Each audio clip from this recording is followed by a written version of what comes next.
Jack's Bridge in Woodbury. The cruiser was found later this morning, and not too long ago, the trooper was found, and immediate life-saving measures were taken, and he was transported to Yale New Haven Hospital via Lifestar. We had multiple resources in use to include Trooper 1, Eagle 2 which is New Milford's helicopter. The Coast Guard came to assist as well, as they have the ability to hoist people up and down from the aircraft. Multiple fire departments were here and present and assisting, and Chief Morgan can explain more in detail what was used by them. Multiple dive teams units were on scene. Search and rescue canines were used. Drone units and obviously troopers on the ground were used as well.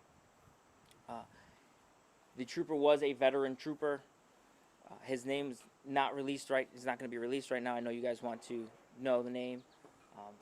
We want to make sure the family knows. It's a tough time for the family, for us, and we just ask that everyone just keep us and the family in their thoughts and their prayers as we endure this tough time right now. And we just want to thank everyone that assisted, the fire departments, the Coast Guard, and every other police department that assisted and came to help out.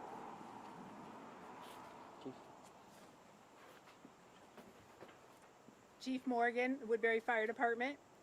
First, let us make sure that our thoughts and prayers are with the family and the State Police Department. We got the call today a little after 3:30, letting us know that we were having a vehicle swept down river with an occupant in it. We didn't know it was a state trooper at the time. It is an area that is prone to flooding. We are used to the swift water in that area, and we knew what resources to immediately call in to assist with our rescue. We had 9 fire departments and rescue personnel on scene. We had 6 boats, 3 helicopters, and assorted other resources. Our county coordinator, John Fields from the State DEMIS office, were all on site to make this run smoothly with all of the agencies that were here. It was a moving ball at all times, but we completed our task, and our thoughts and prayers are with the officer. Thank you.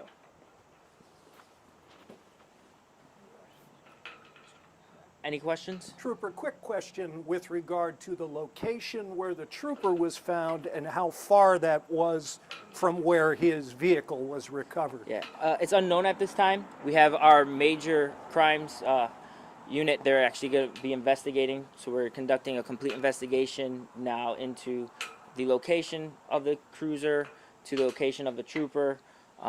So, you know, as we receive more information, we will disseminate that information accordingly.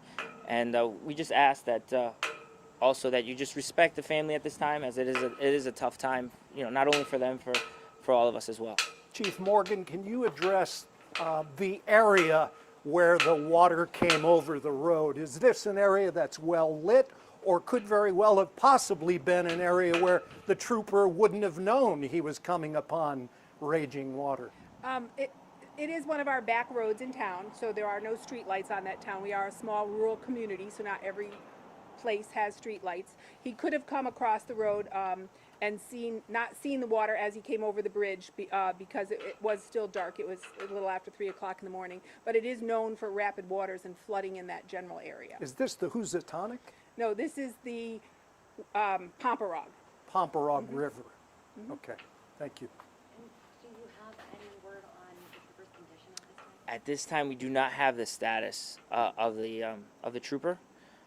Right now, I can just tell you that he was transported via Lifestar to Yale New Haven Hospital.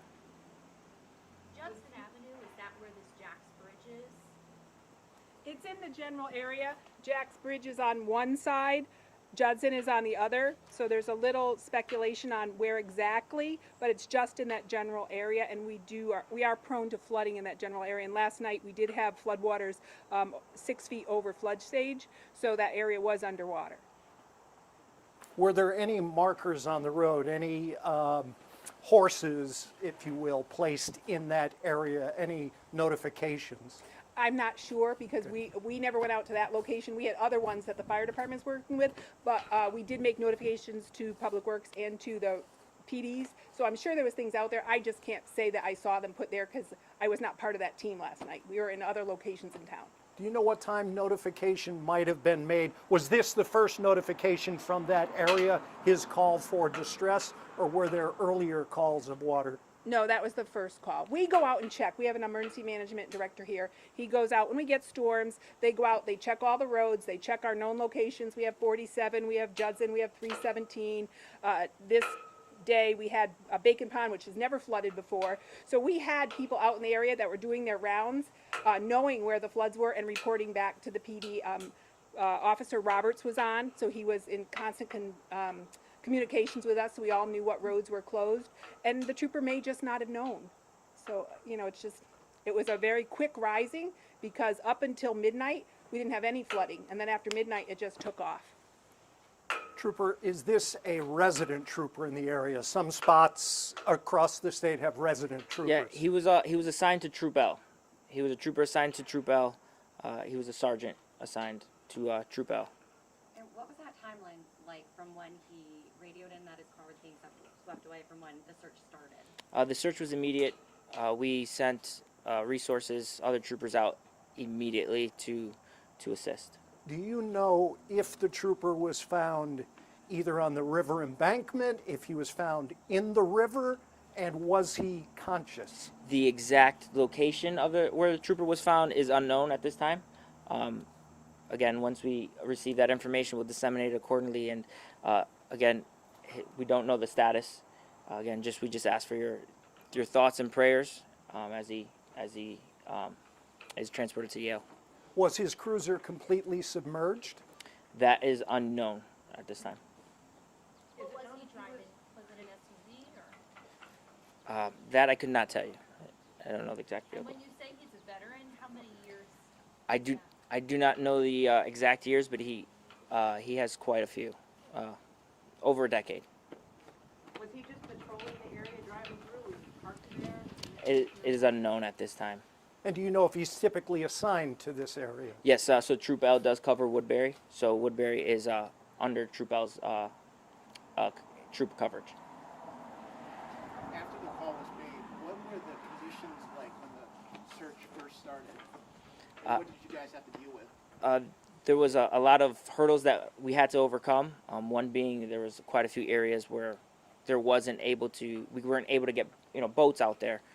So that's where Trooper 1, the helicopters came into big use, the drone unit, and then the initial drone units came out. They assisted.